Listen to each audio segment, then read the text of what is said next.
Assalamualaikum warahmatullahi wabarakatuh. Innal hamdalillah nahmaduhu wa nasta'inuhu wa nastaghfiruh wa na'udzu billahi min shururi anfusina wa min sayyiati a'malina. May yahdihillahu fala mudilla lahu wa may yudlilhu fala hadiya lahu. Ashhadu an la ilaha illallah wahdahu la sharika lahu wa ashhadu anna Muhammadan abduhu wa rasuluh. Allahumma salli ala Muhammad wa ala alihi wa ashabihi wa man tabi'ahum bi ihsanin ila yaumiddin. Qala Allah ta'ala fi kitabihil karim, ya ayyuhalladzina amanu taqullaha haqqa tuqatih wa la tamutunna illa wa antum muslimun.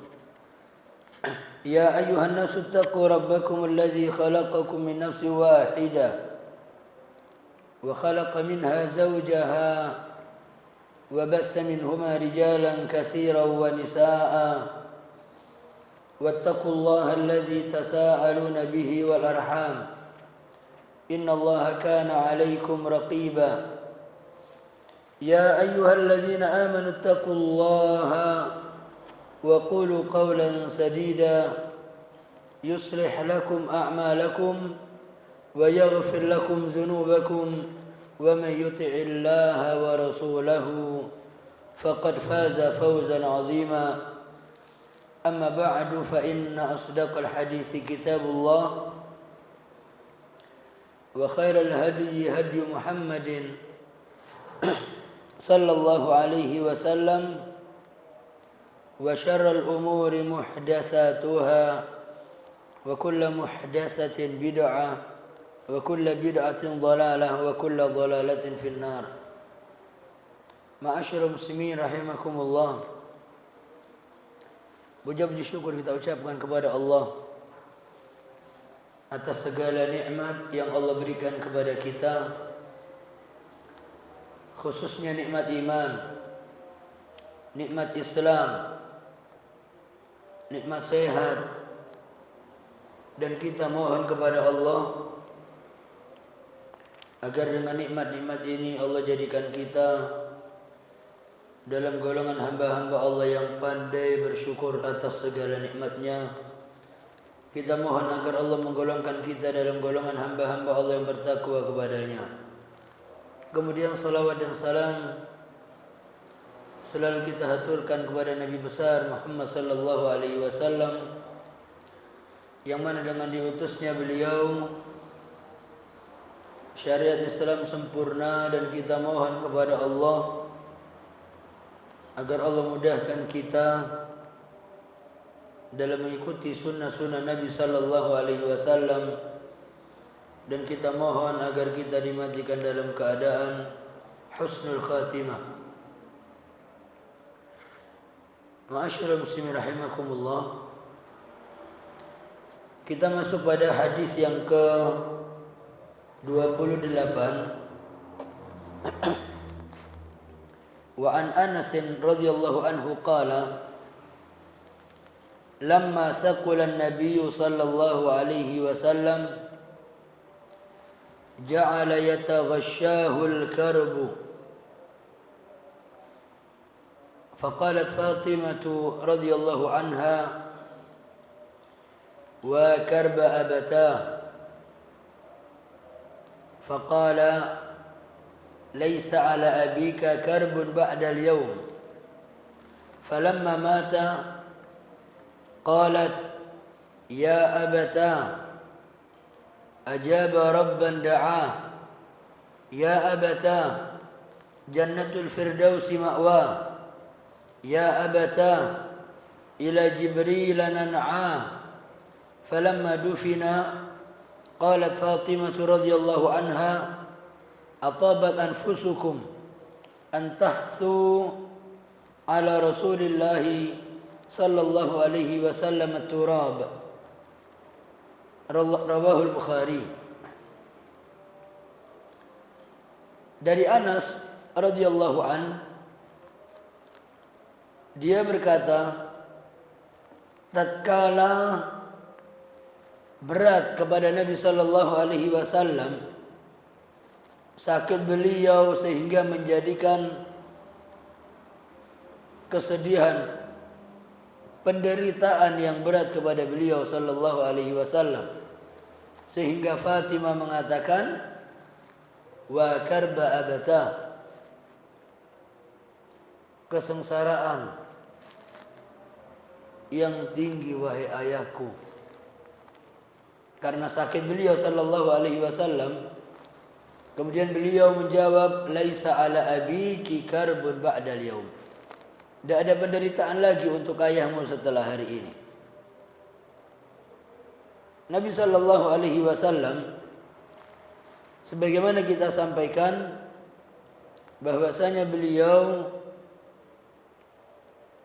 ketika sakit, maka rasa sakit yang beliau derita adalah 2 kali lipat manusia biasa. Jadi demam beliau sallallahu alaihi wasallam 2 kali lipat demam yang dirasakan oleh manusia biasa. Kita demam berapa panas kita? Berapa?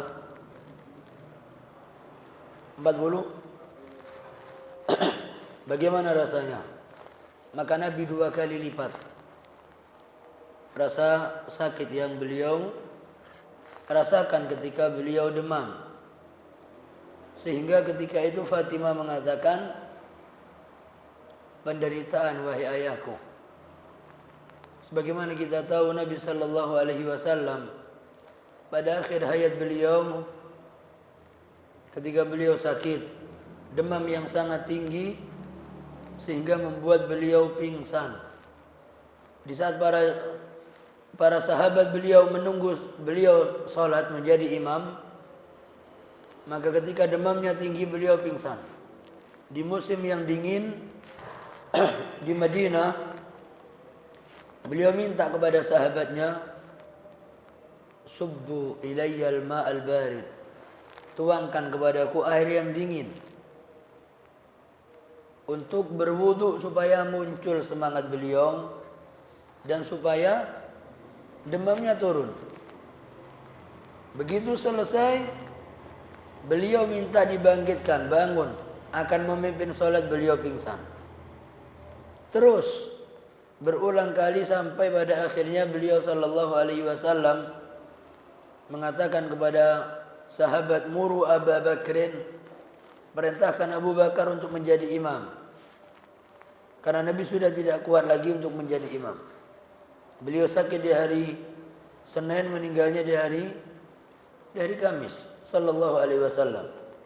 Maka Abu Bakar menjadi imam dan beliau salat tidak terdengar suara bacaan kecuali suara tangisan Abu Bakar As-Siddiq radhiyallahu anhu. Maka setelah itu Fatimah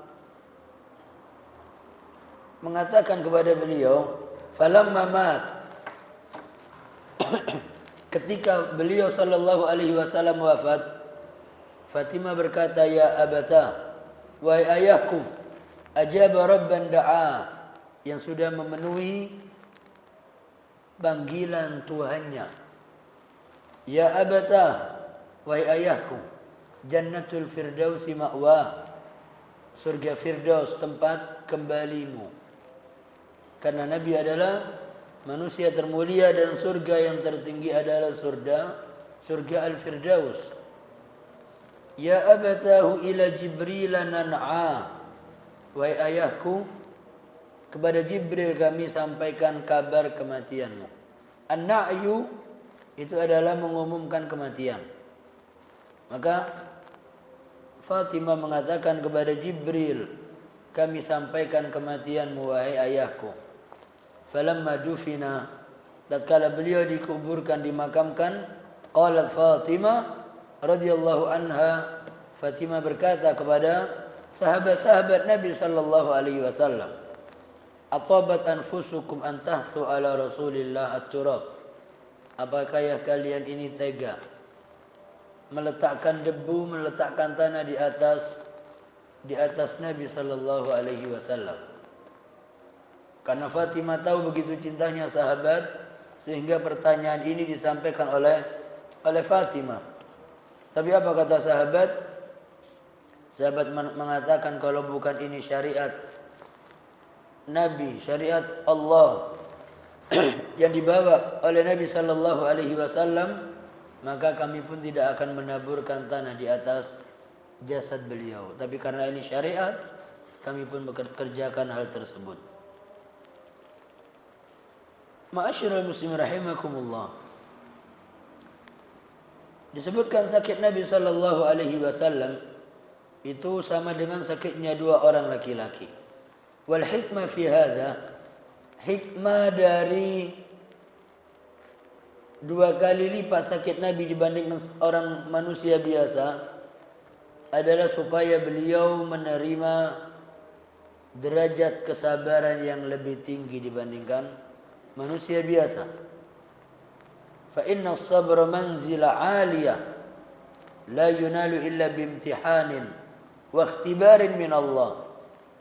Karena sesungguhnya kesabaran itu derajatnya sangat tinggi dan tidak bisa dicapai kecuali melalui proses ujian, cobaan dari Allah Subhanahu wa taala.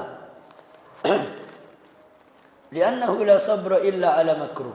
Karena tidak ada kesabaran kecuali atas perkara yang dia benci. Fa idza lam yusibil insan bi syai'in yakrah fa kaifa ya'rif sabrahu. Kalau seseorang belum pernah tertimpa sesuatu yang dia benci, bagaimana dia tahu beratnya sabar? Jadi orang tahu sabar itu berat kalau dia sudah diuji. Dan Allah Subhanahu wa taala firmankan, "Wala nabluwannakum," dan sungguh pasti kami akan menguji kalian. Apa tujuan Allah menguji? Hatta na'lamal mujahidina minkum. Supaya kami tahu siapa di antara kalian ini yang benar-benar jihad dan siapa di antara kalian yang benar-benar sabar atas ujian tersebut. Jadi ujian ini adalah momentum untuk menilai keimanan seseorang kepada Allah, menilai kesabaran seseorang atas ujian yang Allah ujikan kepada hambanya. Dan ma'asyiral muslimin rahimakumullah,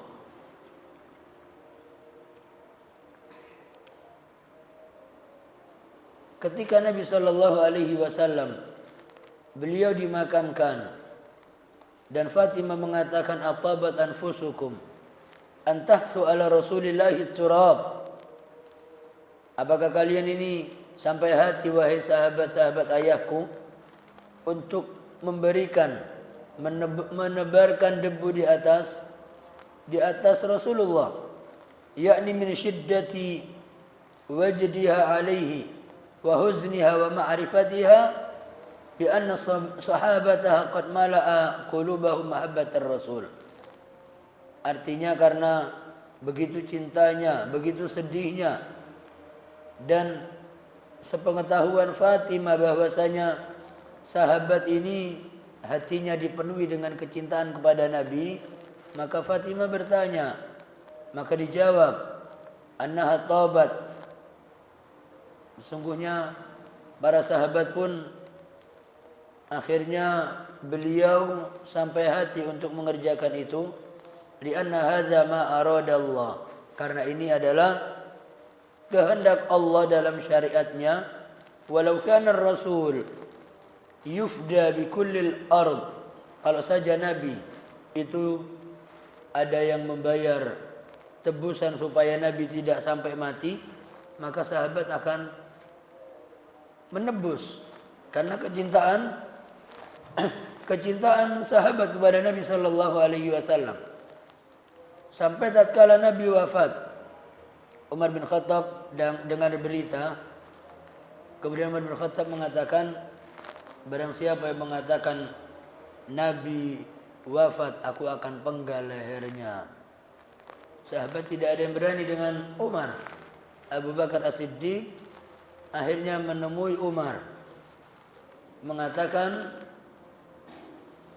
apa dalam firman Allah, wa ma Muhammadun illa rasul. Muhammad tidak lain adalah seorang rasul. Qad khalat min qablihi rusul. Telah didahului sebelum beliau rasul-rasul utusan Allah. Afa immat, ataukah kalau Muhammad ini wafat, au qutil, atau beliau terbunuh, inqalabtum ala aqabikum, kalian akan kembali ke agama kalian yang lama. Maka dengan ini Umar bin Khattab beliau menangis. Bukan Umar bin Khattab tidak tahu, beliau tahu. Cuman karena kecintaan beliau kepada Nabi sehingga melupakan ayat ini. Padahal ayat sudah disampaikan semua. Dan akhirnya Umar bin Khattab hanya menangis dan menunggu apa yang akan terjadi setelah kematian beliau sallallahu alaihi wasallam. Dan ma'asyiral muslimin rahimakumullah, dan dikatakan dalam ayat Al-Quran, innaka mayyit, sesungguhnya engkau Muhammad akan mati. Wa innahum mayyitun, dan mereka pun juga akan mati. Thumma innakum yawmal qiyamati inda rabbikum takhtasimun. Kemudian sesungguhnya kalian pada hari kiamat di sisi Tuhan kalian saling eker-ekeran, saling berselisih. Maka Allah Subhanahu wa taala menyampaikan tentang persahabatan yang hakiki itu adalah persahabatan yang dilandasi dengan takwa. Kalau tidak dilandasi dengan takwa, maka nanti di hadapan Allah satu sama yang lain akan saling menghujat. Tapi kalau persahabatan dikarenakan ketakwaan kepada Allah, karena keimanan kepada Allah, maka Nabi sallallahu alaihi wasallam beliau menyampaikan tentang dua orang kawan karib, khalilan, dua kawan karib dalam persahabatannya karena taat kepada Allah. Ketika yang satu mati dan mendapatkan nikmat kubur, maka orang ini mengatakan, ya Rabb, wahai Tuhanku, fulan, ini saudaraku, dia yang mengenalkan aku kepadamu, sehingga aku beribadah, sehingga aku mengerjakan apa yang kau perintah, dan aku meninggalkan apa yang kau larang, sampai engkau meletakkan aku dalam kondisi nikmat di dalam kubur. Maka ya Rabb, berikan hidayahmu kepadanya, dan jangan engkau matikan dia kecuali dalam keadaan mendapat hidayahmu. Tunjukkan kepadanya ya Rabb, sebagaimana engkau tunjukkan kepadaku nikmat di dalam kubur ini. Ini apa? Karena persahabatan. Sementara persahabatan karena iman. Tapi kalau persahabatan karena kepentingan dunia, maka ketika yang satu meninggal lebih dahulu dan mendapatkan siksa, sementara sahabatnya ini dia baik, dia sholat 5 waktu, sahabatnya tidak sholat, dibiarkan dengan prinsip biar yang penting saya sholat. Nanti ketika dalam kubur yang awal ini meninggal dan mendapatkan siksa, dia berdoa kepada Allah, ya Rabb, fulan ini kawanku, dulu aku tidak sholat, dia biarkan. Dulu aku berbuat dosa, dia biarkan. Dulu aku menipu orang, dia tahu, dia biarkan. Aku berdagang curang, dia tahu dia tidak menasihati aku. Ya Rabb, sebagaimana aku mendapatkan siksa dalam kubur ini, maka jangan kau berikan hidayah dia, matikan dia dalam keadaan sama seperti aku. Ini apa? Doa sahabat. Maka dikatakan dalam bahasa Arab as-sahib itu artinya sahib. Ada orang mengatakan sahib, ada yang mengatakan ini sahib ana. Sahib itu yang menarik. Menarik. Kita yang menarik atau kita yang ditarik. Maka cari kawan yang baik. Cari kawan, itu kata Nabi sallallahu alaihi wasallam, kita suruh milih.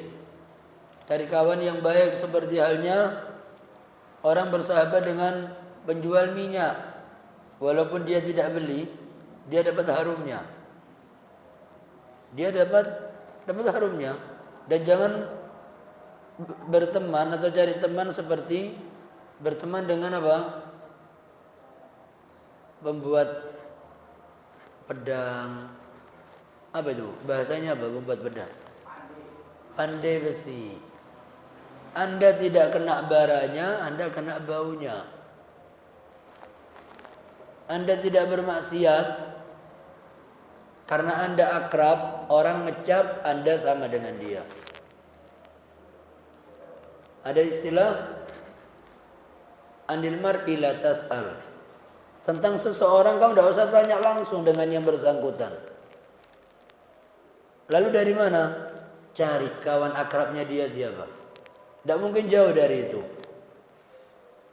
Ahli ibadah kumpulannya ahli ibadah. Tukang judi kumpulannya tukang judi. Pencuri komplotannya pencuri. Orang tukang adu ayam kumpulannya sama dengan itu. Maka kalau mau tahu tentang seseorang, lihat kawannya. Tidak usah jauh-jauh. Tidak usah kita selidiki jauh-jauh. Cukup siapa kawannya? Fulan. Ya sudah, ketahuan. Peminum kumpulannya peminum. Tidak mungkin peminum bawa alkohol di masjid, dengarkan taklim. Mungkin. Tidak mungkin. Kecuali dia datang kemudian mendapatkan hidayah, botolnya dibuang. Kemudian ma'asyiral muslimin rahimakumullah, fi hadzal hadis, dalam hadis ini ada keterangan bahwasanya Rasulullah sallallahu alaihi wasallam beliau adalah sama dengan manusia yang lain. Beliau sakit. Nabi sakit. Nabi lapar. Nabi haus. Nabi merasa kedinginan. Dan sama halnya apa yang dirasakan oleh manusia biasa. Maka jangan sampai kita terlena dengan ajakan-ajakan kekebalan tubuh. Pakai pedang dia tidak bisa berdarah. Ini bersahabat dengan siapa ini?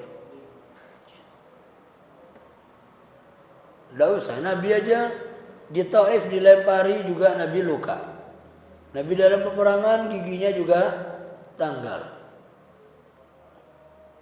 Itu sudah manusiawi. Nah kalau sudah nanti cari kekebalan, bersahabat dengan siapa dia? Dengan jin. Padahal perintah Allah kepada orang yang beriman, jangan kalian mengikuti langkah-langkah syaitan. Karena syaitan itu selalu mengajak kepada al-fahsya wal munkar. Perbuatan keji dan perbuatan munkar. Dan kita hanya berlindung kepada Allah supaya kita semua diselamatkan dari godaan-godaan syaitan. Dan ma'asyiral muslimin rahimakumullah, wa fihi raddun ala haula'il qaum alladzina yusyrikuna bir rasul. Maka di sini ada hadis Nabi sallallahu alaihi wasallam innama ana basyarun mithlukum ansa kama tansawun. Sesungguhnya aku ini hanya manusia biasa seperti kalian. Aku lupa sebagaimana kalian juga lupa. Dan lupanya Nabi itu adalah hikmah. Pernah Nabi sholat asar hanya 2 rakaat. Ini seorang Nabi. Sholat hanya 2 rakaat. Selesai salam, sholat asar. Selesai salam beliau menghadap ke makmum. Ada satu orang mengatakan, ya Rasulullah, apakah sholat ini kita dikosor menjadi 2 atau Anda lupa? Adabnya sahabat begitu. Jadi imamnya salah, weh keliru, weh enggak. Pertanyaannya, ya Rasulullah, aku siratis shalah. Apakah sholat kita ini dikosor atau Anda lupa? Maka Nabi bertanya, berapa sholat? Sahabat mengatakan kita baru 2 rakaat. Sahabat lain mengatakan 2 rakaat, 2 rakaat. Langsung Nabi berdiri menambah kekurangan. Kemudian setelah itu Nabi ajarkan sujud sahwi. Ada hikmahnya. Apa bacaan sujud sahwi? Apa bacaannya? Apa bacaan sujud sahwi? Berarti tidak pernah lupa dalam sholat. Tidak pernah sujud sahwi ini. Hah? Sujud sahwi? Apa bacaannya?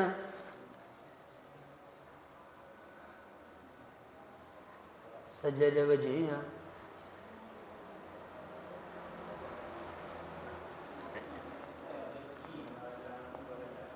Subhana man la yanam wa la yashu. Subhana maha suci. Man, siapa? Allah yang tidak pernah tidur dan tidak pernah lupa. Jadi manusianya tidur dan lupa.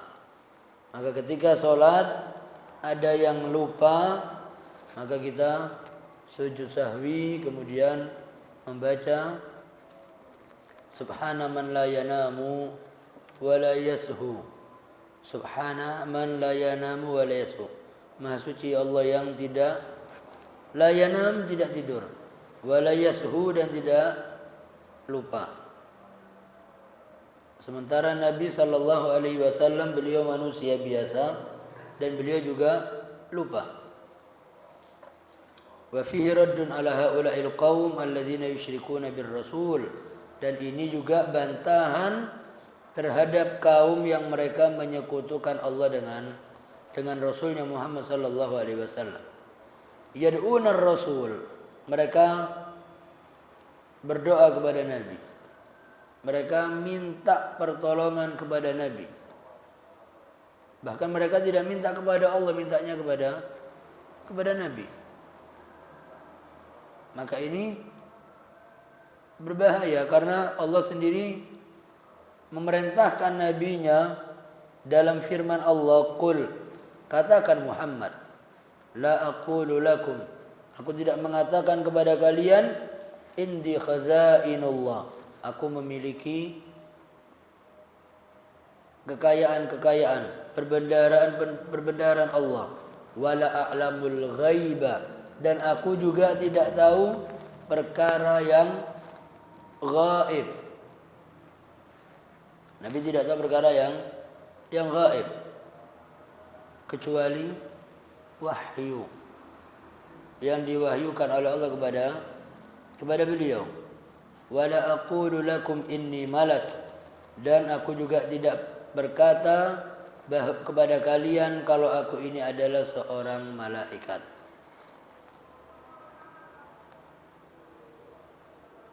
Akan tapi beliau adalah hamba dari hamba-hamba Allah, yang mana Allah firmankan, in attabi'u illa ma yuha ilayya. Tidak lain yang aku ikuti apa yang diwahyukan oleh Allah kepadaku. Kemudian ma'asyiral muslimin rahimakumullah, Nabi juga diperintahkan oleh Allah untuk menyampaikan dalam firman Allah, Qul inni la amliku lakum dharran wala rasyada. Ada lagi la amliku lakum dharran wala naf'a. Nabi tidak memiliki wewenang apapun untuk memberikan manfaat atau madarat kepada manusia. Tidak bisa. Sampai masalah syafaat pun itu tetap bagi siapa yang Allah ridhoi. Jadi Nabi diizinkan untuk memberikan syafaat, dan yang diberi syafaat itu Allah meridhoinya. Bagaimana supaya mendapatkan syafaat Nabi sallallahu alaihi wasallam? Yang pertama, tidak menyekutukan Allah. Tidak ada syirik. Yang kedua, banyak hal-hal yang Nabi ajarkan. Di antaranya ba'dal azan, setelah azan itu baca doa azan. Allahumma rabb hadhihi da'wati tammah wassalatil qa'imah ati, ada membaca ati sayyidana Muhammad, ati Muhammad al-wasilah. Kemudian setelah itu apa? Wa ba'athu al-maqam al-mahmud. Al-maqam al-mahmud itu tempat yang terpuji. Ini ketika di hadis syafaat Nabi sallallahu alaihi wasallam mengisahkan, meriwayatkan ketika beliau kelak melihat Allah Subhanahu wa taala pada hari kiamat, maka Nabi sujud dengan sujud yang sangat lama. Kemudian memuji Allah dengan pujian-pujian yang belum diajarkan sebelumnya kepada beliau. Sampai akhirnya Allah mengatakan kepada Nabi Muhammad, Muhammad irfa, suruh ngangkat dari sujud. Kemudian apa? Diperintahkan untuk minta apa saja akan dikabulkan. Minta syafaat akan diberikan syafaat. Sehingga Nabi minta supaya umatnya yang belum masuk surga dimasukkan ke surga. Atau umat yang mestinya masuk surga, Nabi minta supaya mereka dimasukkan ke surga. Kemudian beberapa jumlah umat Nabi yang masuk ke surga. Kemudian setelah itu Nabi kembali berjalan. Begitu melihat Allah, Nabi kembali sujud dengan sujud yang lama, dengan memuji Allah dengan pujian-pujian yang Allah ajarkan kepada Nabi sallallahu alaihi wasallam. Sampai dalam sujud yang lama Allah mengatakan kepada Nabi Muhammad, irfa, angkat kepalamu Muhammad. Disuruh minta apa saja dikabulkan. Minta syafaat, Allah izinkan. Akhirnya Nabi minta supaya umatnya yang masuk neraka diangkat dan dimasukkan ke surga. Terus sampai orang yang hanya ada dalam hatinya kebaikan sebesar biji sawi, dan Nabi ingin minta lagi yang lebih dari itu, maka kata Allah Subhanahu wa taala, sudah Muhammad, batasanmu sudah itu, yang lain urusanku, kata Allah. Ini umat Nabi Muhammad sallallahu alaihi wasallam. Dan ma'asyiral muslimin rahimakumullah, Nabi juga menyebutkan tentang doa mustajab. Artinya setiap nabi itu punya doa yang makbul, mandi. Apa bahasa kita, Bang? Mustajab, yang tidak mungkin ditolak. Tapi kata Nabi sallallahu alaihi wasallam, fata'ajjala kullu nabiyyin da'watahu. Tapi setiap nabi itu mereka tergesa-gesa menggunakan doa mustajab ini. Ada di antara mereka yang minta kaya, Allah berikan kekayaan. Ada mereka yang minta kepada Allah supaya apa? Supaya orang-orang yang tidak ikut dakwahnya dibinasakan semua oleh Allah. Allah kabulkan. Nabi Nuh. Nabi Nuh berdoa apa? Rabbi la tazar alal ardi minal kafirina dayyara. Ya Allah, jangan kau tinggalkan di atas muka bumi ini dari orang-orang kafir, hancurkan mereka. Innaka intazarhum, kalau engkau biarkan mereka hidup ya Allah, yudillu ibadak, mereka akan menyesatkan hamba-hambamu yang lain. Ini doanya Nabi Nuh. Allah kabulkan. Tentang Nabi Nuh itu di mana? Nabi Nuh di mana? Enggak tahu. Kapalnya masih ada. Kapalnya Nabi Nuh masih ada. Masih ada. Terbuat dari kayu yang sangat bagus. Dan pertanyaannya, kayu terbagus yang ada di muka bumi di mana? Di mana? Di mana? Di Indonesia. Di Indonesia.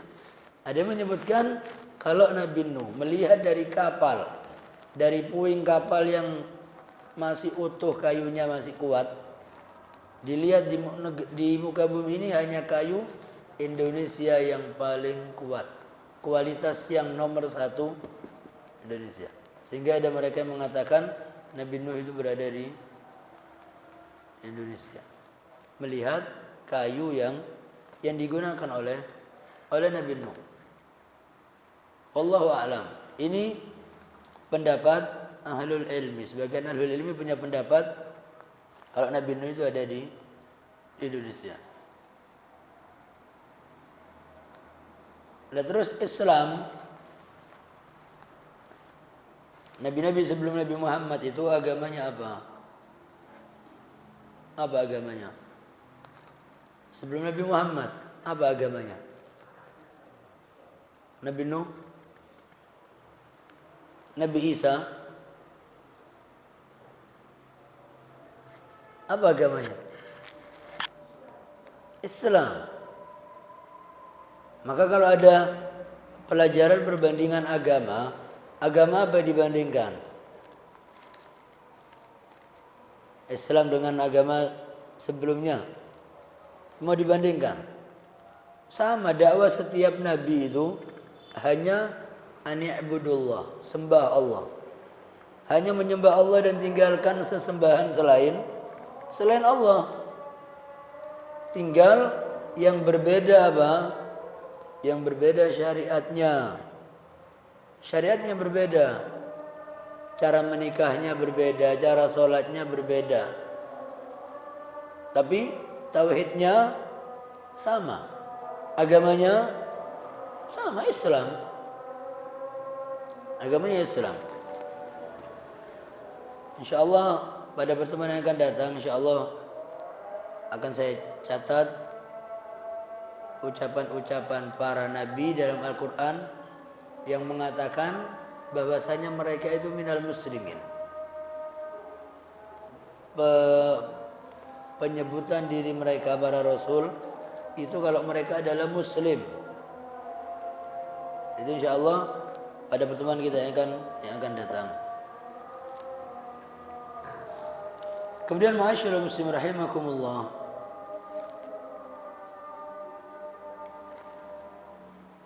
Nabi sallallahu alaihi wasallam dapat perintah dari Allah, wa anzir ashiratakal aqrabin, dan berikan peringatan keluargamu yang terdekat. Jadi dakwah itu kemana dulu? Dakwah itu ke keluarga dulu, bukan keluar dulu. Sama halnya dengan sedekah. Sedekah kemana dulu? Ke keluarga dulu, baru keluar. Sedekah ke istri, nafkah itu adalah hal yang wajib. Sementara untuk membantu yang lain itu sunnah. Maka dulu kan yang wajib, penuhi yang wajib baru yang sunnah. Terkadang kita lupa, kita kemana-mana bantu, tapi keluarga kita tidak terbantu. Membantu anak yatim di mana-mana, tapi ada Allah katakan apa? Yatiman za maqraba. Yatim yang ada hubungan kerabat. Bukan yatim yang jauh. Yatim yang ada hubungan kerabat. Keponakan, sepupu, dan seterusnya. Itu yang ada hubungan kerabat didahulukan. Bukan cari anak yatim yang lain. Dulukan yang ada hubungan kerabat. Kemudian beliau sallallahu alaihi wasallam menyeru keluarganya, dan kepada Fatimah beliau mengatakan, ya Fatimah binta Muhammad, salini min mali ma syi'ti la aghna anki min Allahi syai'a. Kata Nabi, mintalah semaumu dari hartaku, karena ini tidak bisa menyelamatkan kamu dari Allah sedikit pun. إلى هذا الحد ابنته التي هي بضعة منه والتي يريبه ما رابها، فهذا دليل على أن من سواها من باب أولى، ففيه بيان ضلال هؤلاء الذين يدعون الرسول. تجدهم في المسجد النبوي عند الدعاء يتجهون إلى القبر ويسمدون أمام القبر كصمودهم أمام الله في الصلاة أو أشد. Maka di sini disebutkan, ini juga dalil. Yang pertama kepada Fatimah, kemudian kepada seluruh umat beliau sallallahu alaihi wasallam. Ini dalil bahwasanya ada kesesatan sebagian orang yang mereka berdoa kepada Rasul. Bahkan di Mekah, di Masjid Nabawi, ketika mereka berdoa menghadap kepada kubur Nabi, dan sepertinya seakan-akan mereka ini sholat menghadap kepada Allah, maka ini akan memutuskan kesempatan untuk mendapatkan syafaat dari Nabi Sallallahu Alaihi Wasallam. Kenapa? Karena perbuatannya tidak diperbolehkan. Kepada yang meninggal itu apa yang kita berbuat? Ziaratul kubur itu tujuannya pertama mengingatkan kematian.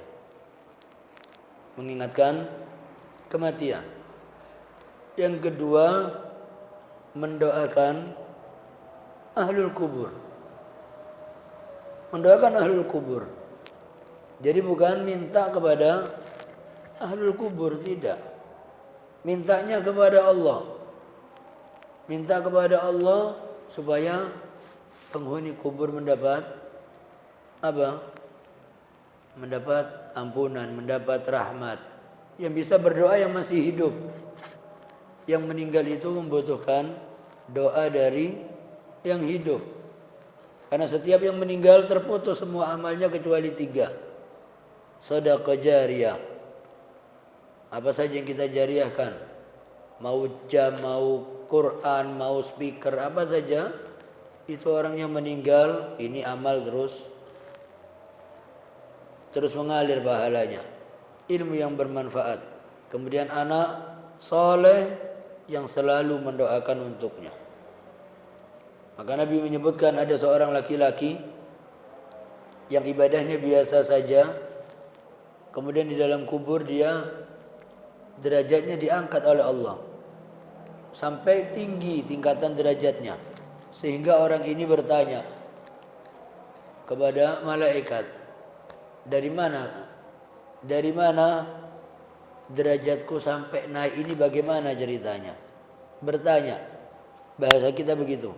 Maka dijawab dengan permohonan ampun anakmu kepada Allah untukmu. Jadi kita selalu berdoa, Allahumma ighfir lahu warhamhu. Kita doa untuk orang tua kita, ya Allah ampunilah dosa kedua orang tuaku. Rahmatilah kedua orang tuaku. Kalau yang sudah meninggal kita mohon supaya kuburnya diluaskan, kuburnya diterangi, dan diampuni dosa-dosa yang sudah meninggal. Dan kita mendoakan untuk yang hidup, supaya yang masih hidup dari orang tua kita, itu Allah berikan kesehatan, terus mendapat hidayah, mendapat bimbingan dari Allah, dan diberikan kesehatan. Kalaupun meninggal, mohon kepada Allah agar meninggalnya dalam keadaan husnul khatimah. Dan kata Allah, walladzina amanu, dan orang-orang yang beriman. Kemudian diikuti dengan keturunan-keturunan yang juga beriman kepada Allah. Kata Allah Subhanahu wa taala, akan dikumpulkan nanti di surga.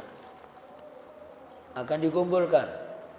Maka ketika seseorang meninggal, kemudian dilanjutkan dengan anak-anak soleh, maka setiap perbuatan amal soleh dari anaknya ini, ayah akan mendapatkan pahalanya. Kenapa? Karena orang tua kita dulu mendoakan kita menjadi orang soleh. Karena orang tua kita dulu yang mendidik kita untuk menjadi orang baik. Orang tua kita mendoakan kita terus.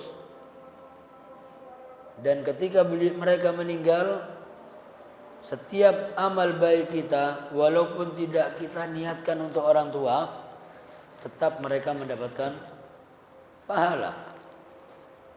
Tetap mendapatkan pahala dari amal saleh anaknya. Maka jangan sampai kita sebagai anak merusak nama baik orang tua kita. Kita banyak melakukan kemaksiatan kepada Allah. Jangan. Orang tua kita baik-baik, orang tua kita saleh, maka kita lanjutkan kesalehan orang tua kita, supaya orang tua kita terus mendapatkan pahala mengalir dari anaknya. Kemudian ma'asyiral muslimin rahimakumullah,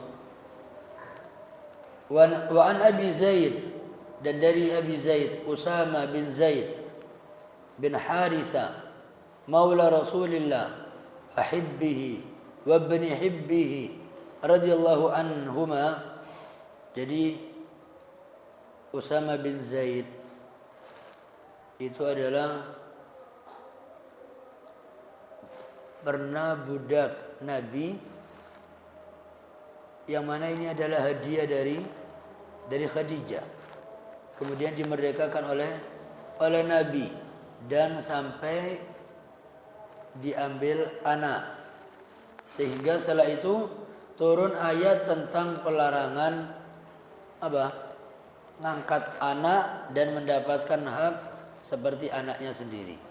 Anak angkat tidak mendapatkan waris. Anak angkat tidak mendapatkan waris. Supaya kita tidak keliru. Dan kemudian disebutkan, qala arsalat bintun nabi, putri dari Nabi sallallahu alaihi wasallam, beliau mengutus utusan kepada Nabi dengan mengatakan, inna bni qad uhtudira fashhadna. Jadi putrinya Nabi ini mengirim utusan, datang kamu kepada ayah dan sampaikan kalau putraku ini sekarang dalam naza, dalam kondisi naza, sakarat. Minta supaya beliau datang kepada kami. Fa arsal yuqri as-salam. Kemudian sampai kepada Nabi, dan Nabi mengembalikan lagi orang ini dan menyampaikan salam kepada putrinya dan mengatakan, inna lillahi ma akhad, sesungguhnya milik Allah apa yang Allah ambil, walahu ma a'ta, dan milik Allah apa yang Allah berikan, wa kullu syai'in indahu bi ajalin musamma, dan segala sesuatunya ada di sisi Allah dengan dibatasi waktu yang sudah ditentukan. Fal tasbir wal tahtasib, hendaklah dia bersabar dan mengharap pahala. Jadi ucapan ini, wal tasbir wal tahtasib, ini doa ini lebih bagus dibandingkan doa a'zamallahu ajrak wa ahsanallahu azaak wa ghafarallahu limayyitik. Kita biasa kalau takziah itu bagaimana doa kita? Ada yang meninggal, kita takziah, kemudian kita sampaikan kepada keluarga, a'zamallahu ajrak. Semoga Allah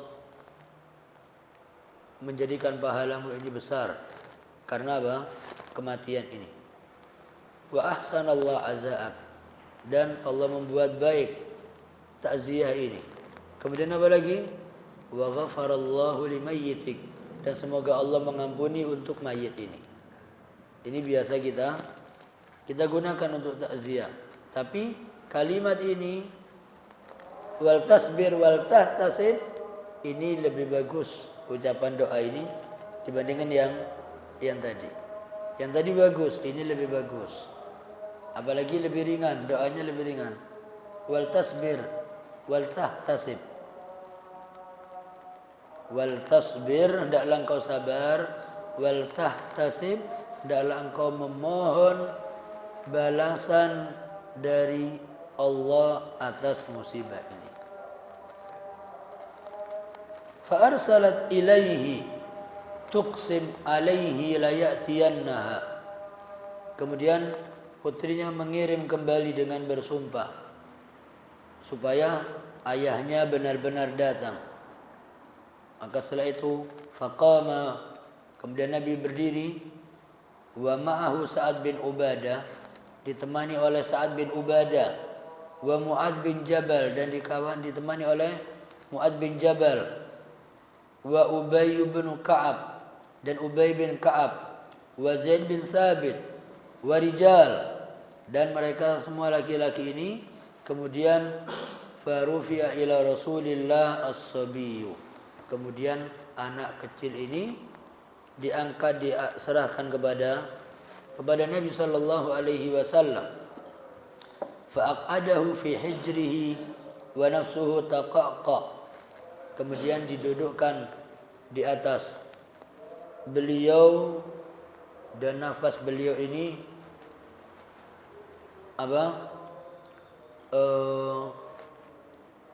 nafasnya ini terengah-engah. Fafadat aina, sampai kedua mata Nabi ini mengeluarkan air mata. Sa'ad bin Abi Waqqas mengatakan, ya Rasulullah, ma hadza? Wahai Rasulullah, apa ini kok sampai Anda menangis?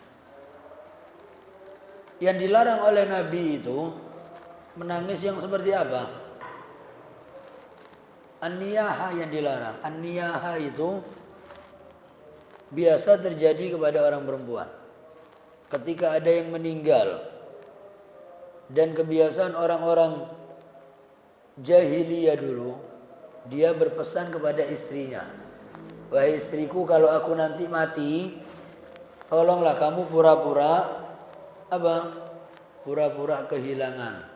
Jadi nunjukkan kepada orang kalau kamu ini benar-benar mencintai saya dan kamu kehilangan saya. Jadi kalau aku meninggal nanti, pukul pipimu di hadapan orang banyak, robek pakaianmu. Ini kebiasaan jahiliyah. Dan tapi ternyata hal itu berlanjut. Yang awalnya adalah kepura-puraan, dan setelah itu terjadi setiap ada yang meninggal, wanita-wanita ini mukul-mukul pipinya, merobek pakaiannya, teriak-teriak, menangis yang histeris. Ini yang dilarang. Nabi sallallahu alaihi wasallam ketika menggendong cucunya, beliau pun menangis. Saat bertanya, apa ini ya Rasulullah? Kenapa Anda sampai menangis? Maka kata Nabi sallallahu alaihi wasallam, hazihi rahmah. Ini adalah rahmat. Ini adalah rahmat. Ja'alaha Allahu fi qulubi ibadi. Allah meletakkan rahmat ini di hati-hati hamba-hamba Allah. Jadi tidak semua mungkin bisa menangis. Tapi ini ketika menangis, ini adalah rahmat. Dan dalam riwayat disebutkan, hadhihi rahmah ja'alaha Allahu fi qulubi man syaa min ibadi. Ini adalah rahmat yang Allah letakkan di dalam hati dari hamba Allah yang Allah kehendaki. Jadi tidak semuanya. Ada orang yang ditinggal mati oleh saudaranya dia tidak menangis. Ada. Ada yang istrinya meninggal dia juga tidak menangis. Ada yang ditinggal suaminya dia juga tidak menangis. Sedih tapi air matanya tidak keluar. Maka ini kata Nabi, hadhihi rahmah ja'alaha Allah fi qulubi man syaa min ibadi. Kemudian wa innama yarhamullahu min ibadihi ruhama. Sesungguhnya Allah hanya merahmati hamba-hamba Allah yang mereka juga menyayangi orang-orang yang ada di bumi. Jadi rahmat Allah berikan kepada hamba-hamba Allah yang ruhama.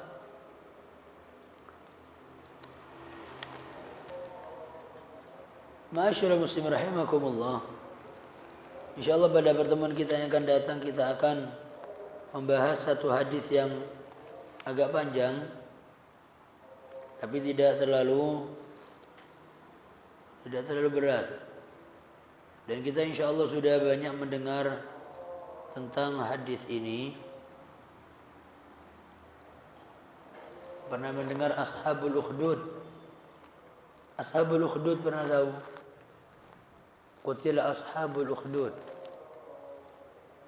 Surat apa itu?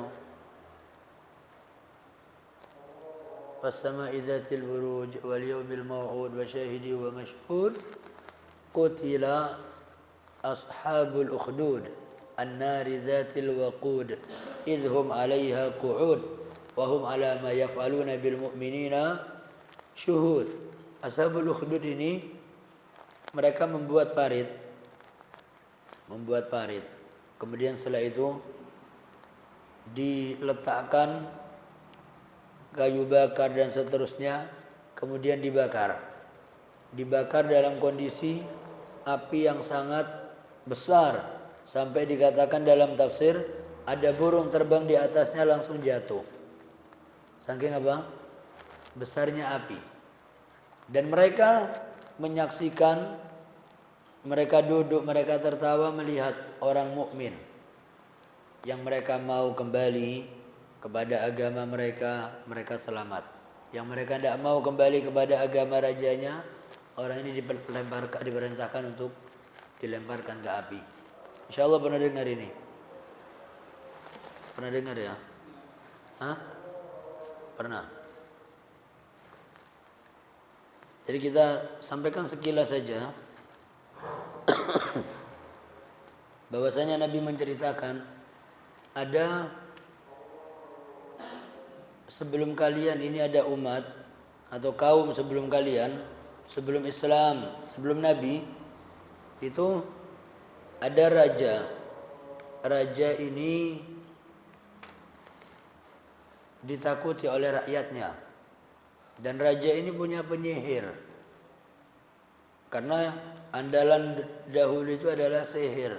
Kalau sekarang ilmu, kalau dulu sihir. Maka sihir ini luar biasa. Penyihir-penyihir itu sebelum diutusnya Nabi, sebelum turunnya Al-Quran, maka penyihir-penyihir ini top. Kenapa top? Karena berita langit itu bisa dicuri oleh jin. Kalau katakan apa? Wa anna kunna naqudu minha maqa'ida lis-sama'. Dulu kami punya tempat. Di langit-langit itu punya tempat untuk mencuri berita. Jadi ketika Allah perintahkan kepada malaikat fulan menyampaikan tentang perihal rizkinya fulan atau nasibnya fulan, maka berita itu didengarkan oleh jin. Oh, akhirnya jin ini datang kemana? Ke dukun atau kepada penyihir, menunjukkan nasib fulan ini begini. Dia nanti bakal begini, dia bakal begini. Akhirnya apa? Penyihir mengatakan kamu nanti akan gini, kamu nanti begini. Tapi ada hubungan antara jin dengan penyihir. Ada mahar, ada yang harus dibayar apa, harus dituruti. Jinnya mau minta apa supaya sihirnya sakti. Katakanlah minta nanti kalau anak yang terakhir ini lahir laki, saya minta supaya jarinya dipotong. atau minta supaya anak ini dikubur hidup-hidup atau apa saja, terserah jinnya. Dan kalau penyihirnya ikut, maka dia akan sakti. Kenapa? Jinnya akan berusaha terus mencari apa yang menjadi keinginan siapa? Penyihir. Nah, pada waktu itu ketika penyihir ini sudah tua, dia mengatakan kepada raja, "Wahai raja, aku ini sudah tua. Umurku ini sudah lanjut.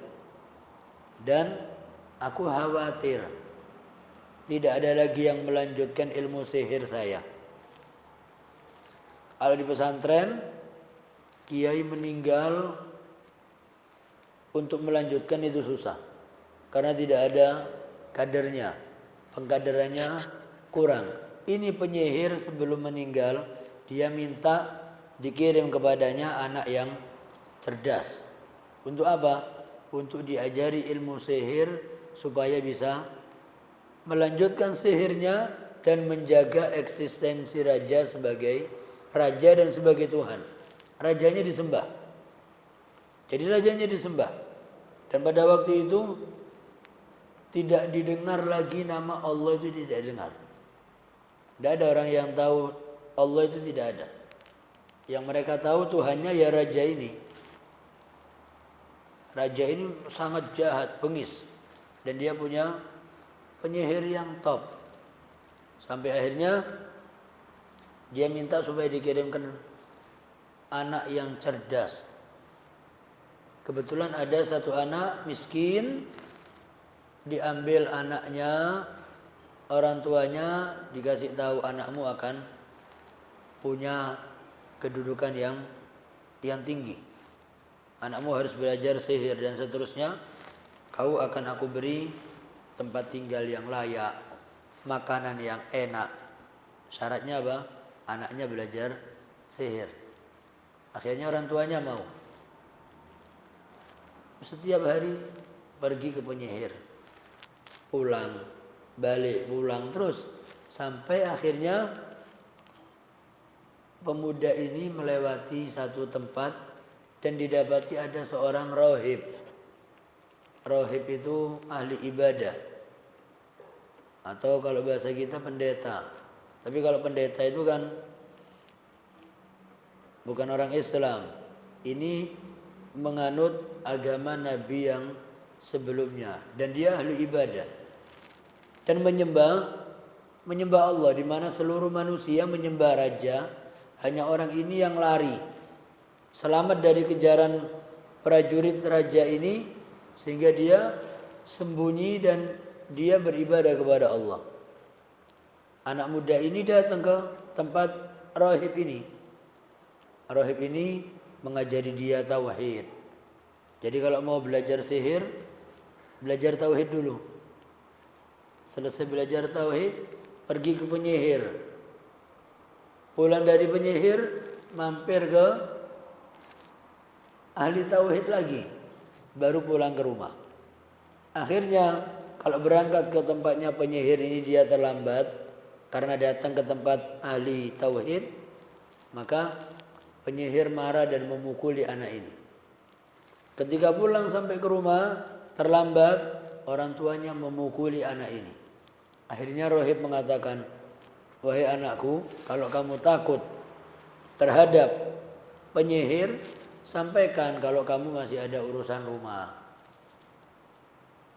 Kalau kamu takut dengan keluargamu, bilang kalau penyihir ngasih kamu tugas." Jadi dalam titik apa? Aman.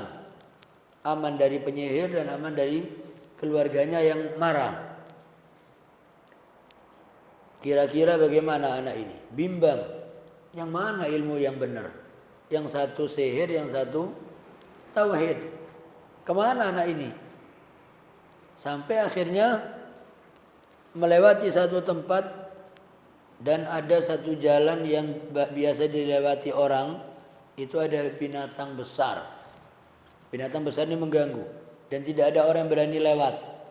Kata pemuda ini, nah ini adalah waktu yang pas untuk membuktikan kebenaran rahib atau kebenaran ilmunya penyihir. Ambil batu kecil, dia mengatakan, wahai Tuhan rahib, ya Allah Tuhan rahib, kalau memang apa yang disampaikan rahib ini benar, maka aku akan lemparkan batu kecil ini ke binatang besar buas ini, maka dia akan mati. Kalau memang mati, maka ilmu rahib ini benar. Penentuan dilempar dengan menyebut nama Allah, bismillah, binatang buas tadi mati. Padahal tidak mungkin dilempar batu kecil mati. Akhirnya pemuda ini mengatakan, berarti ilmu dari rahib ini benar. Berita sampai kepada rahib, dan pemuda ini diberikan keistimewaan oleh Allah, dia bisa menyembuhkan orang buta, menyembuhkan orang kena penyakit kusta, banyak mengobati penyakit-penyakit yang kedokteran waktu itu tidak bisa, dengan izin Allah. Maka rahib ini mengatakan, wahai anak muda, tingkatanmu ini sekarang sudah di atasku. Buktinya kau berdoa kepada Allah, langsung Allah kabulkan. Kalau sudah seperti ini, kau akan mendapatkan ujian yang berat. Kalau kamu nanti diuji, mendapat ujian, tolong jangan menyebutkan namaku. Itu kata siapa? Kata rahib.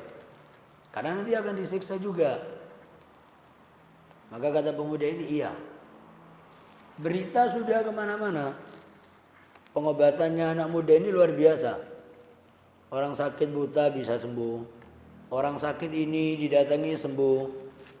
Setiap orang sakit datang ke pemuda ini, yang sakit mengatakan, wahai anak muda, aku sakit, tolong sembuhkan saya. Pemuda ini mengatakan, aku tidak bisa menyembuhkan, kecuali kau beriman kepada Allah. Allah Tuhan yang menciptakan kamu, menciptakan aku, menciptakan semuanya. Kalau kau beriman, aku akan berdoa kepada Allah dan kau akan sembuh. Kalimat tauhid. Dan diperdengarkan lagi nama Allah. Sampai akhirnya raja yang mengaku Tuhan ini punya teman akrab, setiap hari duduk bareng, dan dia buta. Mendengar ini, kawannya raja yang zalim ini mendatangi anak muda ini dengan membawakan hadiah yang banyak. Kemudian mengatakan, wahai anak muda, kau lihat, aku membawa hadiah yang banyak buat kamu. Kalau kamu bisa menyembuhkan aku, maka semua ini untuk kamu. Apa kata anak muda ini? Wahai fulan, aku tidak bisa menyembuhkan kamu. Tapi kalau kau mau beriman kepada Allah Tuhanku, Tuhanmu, Tuhan Rajamu, maka aku akan berdoa dan kau akan sembuh. Akhirnya dia beriman kepada Allah. Dengan izin Allah, orang ini sembuh. Pemuda ini berdoa dan orang ini sembuh. Kembali ke istana raja. Melihat kesembuhan kawannya ini, raja ini heran. Siapa yang mengobati kamu? Siapa yang menyembuhkan kamu? Kata kawannya ini, yang menyembuhkan aku adalah Allah. Siapa Allah? Allah Tuhanku. Apakah ada Tuhan selain aku? Kata raja. Ada. Allah Tuhanku, Allah Tuhanmu. Allah Tuhan seluruh alam. Raja ini marah. Ditanya, dari mana kamu dapat ucapan ini? Kata raja, ada pemuda ini. Dipanggil. Pemuda dipanggil, raja dipanggil dan disiksa semuanya. Sampai rahib ini juga keseret. Di hadapan anak muda ini, yang pertama rahib. Rahib tidak punya pengaruh. Yang punya pengaruh ini anak muda ini. Karena apa? Dia bisa ngobati orang banyak. Rahib tidak punya pengaruh. Maka rahib dulu yang disiksa. Ditanya, kamu mau kembali lagi kepada agamaku? Kata rahib, tidak. Apa yang terjadi? disiksa dalam keadaan digergaji kepalanya sampai tembus sehingga tubuhnya itu terbagi dua. Itu penyiksaan karena apa? Menjaga iman. Kita tidak ada penyiksaan seperti itu. Digergaji sampai mati dan terbelah menjadi dua. Itu yang rohib. Kemudian kawan akrabnya ditanya, kau mau kembali kepada agamamu atau kamu mau seperti dia? Kata kawannya, Tuhanku hanya Allah dan kau bukan Tuhan. Sama, digergaji sampai terbelah menjadi dua. Tinggal anak muda ini bagaimana? Anak muda ini punya pengaruh. Kalau sampai dia dibunuh, maka seluruh rakyat akan berontak dan akan menyerang raja. Siapa lagi yang bisa menyembuhkan mereka kalau mereka sakit? Akhirnya pemuda ini, raja ini bingung. Ya sudah, bagaimana caranya supaya anak muda ini mati? Raja mengirim pendaki-pendaki yang handal, mengatakan, wahai pasukanku, bawa pemuda ini ke atas. Sampai puncak gunung kamu tanya. Kalau dia mau kembali kepada agamaku, dia mau mengaku aku Tuhan, maka pulang. Tapi kalau dia masih tetap mengaku Tuhannya adalah Allah, lemparkan dia dari gunung supaya mati sudah. Ini bahaya ini anak. Dibawa ke atas. Sampai di atas, pemuda ini ditanya lagi, kau mau menyembah Tuhanmu atau tetap memperjuangkan akidahmu? Pemuda ini hanya berdoa, Allahumma kfinihim bima syi'ta. Ya Allah, cukup engkau ya Allah menjadi pelindungku untuk menghancurkan mereka. Hancurkan mereka dengan caramu ya Rabb. Gunung ini goyang, goncang gunung ini sehingga seluruh pasukan jatuh mati kecuali anak muda ini. Anak mudanya kemana? Kembali ke raja, bukan pergi. Kembali ke rajanya ini. Rajanya heran, mana teman-temanmu tadi? Kata anak muda ini, mereka mati semua. Mati. Bagaimana bisa? Gunung goyang dan mereka jatuh dari gunung semua. Dan kamu, aku selamat. Allah menyelamatkan aku. Cari cara lagi raja, bagaimana caranya? Para pelaut dikumpulkan semua, naik perahu dengan perintah yang sama. Sampai tengah laut, ditanya pemuda ini, kau mau menyembah Tuhan raja atau kamu tetap tidak mau? Kata pemuda ini, aku tetap menyembah Allah. Terus pemuda ini mengatakan dengan doa yang sama, Allahumma kfinihim bima syi'ta. Ya Allah, cukup engkau yang menghancurkan mereka dengan caramu ya Rabb. Akhirnya mereka semua jatuh. Kapal ini terbalik semua dan para pelautnya mati di laut. Tinggal anak muda ini kembali lagi ke raja. Heran raja, mana teman-temanmu? Mereka mati tenggelam. Bagaimana kamu selamat? Allah yang menyelamatkan aku. Luar biasa. Sampai akhirnya pemuda ini mengatakan, wahai raja, kau tidak akan bisa membunuh aku. Dengan apapun kau tidak akan bisa membunuh aku. Mau tahu bagaimana kau bisa membunuh aku? Saya kasih cara, mau? Kata raja ini, mau. Kumpulkan seluruh manusia. Seluruh rakyat kumpulkan di satu tempat. Kemudian setelah itu, aku membawa anak panah. Ambil anak panah dari tempatku, ambil busur, kemudian kau arahkan kepadaku dengan kau mengatakan Bismillahi Rabbil Ghulam. Dengan nama Allah Tuhannya anak muda ini. Kalau kau kerjakan, aku akan mati. Raja ini mikir, ya sudah, ini bahaya, dimatikan, dibunuh dengan cara itu. Dikumpulkan seluruh rakyat. Disiksa tidak mati-mati. Akhirnya caranya anak muda diambil. Anak panahnya diambil, busurnya diambil. Kata anak muda ini, ucapkan dengan suara yang keras supaya seluruh rakyat mendengar. Dia tidak mengerti. Dia mengatakan bismillah, dengan nama Allah, Rabbil Ghulam, Tuhan anak muda ini. Dilepas anak panah, mengenai dahi anak muda ini. Meninggal syahid pemuda ini. Rakyatnya bagaimana?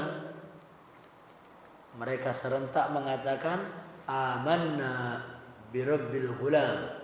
Kami beriman kepada Tuhannya anak muda ini. Akhirnya kata penasehat raja, ini yang aku khawatirkan terjadi kepadamu. Semua rakyat, mereka sudah tidak menyembah kamu lagi. Mereka menyembah Allah. Akhirnya dibuatkan parit. Dibuatkan parit yang besar sampai semua yang mau kembali ke agama raja mereka selamat. Tapi ternyata mereka tidak ada yang kembali. Mereka melemparkan diri mereka semua ke api. Sampai tersisa seorang ibu yang menyusui anaknya. Mau melemparkan diri, anaknya bagaimana nanti? Siapa yang menyusui? Tapi kalau saya masuk, anak saya masuk, kasihan. Maju mundur. Dengan izin Allah, bayi ini berbicara, Isbiri ya ummah, innaki alal haq. Sabar wahai ibu, engkau ini dalam kebenaran. Tidak usah takut. Mendengar ucapan bayi itu, bayinya pun digendong dan melemparkan diri ke parit tersebut. Dan di zaman Khalifah Umar Al-Khattab, ketika ada penggalian makam, ditemukan jenazah pemuda yang masih ada anak panahnya, dan dikatakan ini adalah termasuk anak yang meninggal syahid. Begitu oleh Khalifah Umar diambil, dicabut anak panah ini, mengalir darah segar dari anak ini. Ini saksi apa? Orang mati syahid. Orang mati syahid itu tidak perlu dimandikan. Langsung dimakamkan dengan pakaian yang berlumuran darah. Sebagai apa? Sebagai saksi di hadapan Allah dengan darahnya, dan dengan orang yang meninggal karena mati syahid ini, janji Nabi sallallahu alaihi wasallam, cukuplah sayatan pedang itu sebagai pengganti bagi orang yang meninggal ini, sebagai pengganti dari siksa kubur. Jadi orang yang mati karena mati syahid, dia tidak dapat siksa kubur. Dan Khalifah Umar ketika mengambil anak panah ini, darah segar keluar, dikembalikan lagi. Akhirnya dimakamkan dengan pemakaman yang layak. Insya Allah kita akan membahas. Tapi hadis ini sudah selesai, cuman berbahasa Indonesia. Insya Allah pada pertemuan kita yang akan datang, kita pelajari syarahnya, apa yang bisa kita petik dari hadis yang sudah kita sampaikan terjemahannya. Dan mudah-mudahan Allah Subhanahu wa taala berikan kita keimanan yang kuat, memberikan kita hidayah agar kita diberi kemudahan dalam melakukan ketaatan kepada Allah, dan agar dipersulit bagi kita untuk bermaksiat kepadanya. Allahumma salli ala Muhammad wa ala ali Muhammad kama sallaita ala Ibrahim wa ala ali Ibrahim fil alamin innaka Hamidum Majid. Alhamdulillahirabbil alamin hamdan yuafi ni'amahu wa yukafi mazidah. Ya Rabbana lakal hamdu wa lakal syukru kama yanbaghi li jalali wajhikal karim wa 'azimi sultanik. Allahumma ij'al jam'ana hadha jam'an marhuma wa tafarruqana min ba'dihi tafarruqan ma'suma. Allahumma la tada' lana fi maqamina hadha dhanban illa ghafarta ولا هما إلا فرجته ولا عيبا إلا سترته ولا مريضا إلا شفيته ولا عقيما إلا رزقته ولا ضالا إلا هديته ولا دينا إلا قضيته ولا حاجة من حوائج الدنيا والآخرة إلا قضيتها ويسرتها برحمتك يا أرحم الراحمين. ربنا آتنا في الدنيا حسنة وفي الآخرة حسنة وقنا عذاب النار. وسبحان ربك رب العزة عما يصفون وسلام على المرسلين والحمد لله رب العالمين. سبحانك اللهم بحمدك أشهد أن لا إله إلا أنت أستغفرك وأتوب إليك. السلام عليكم ورحمة الله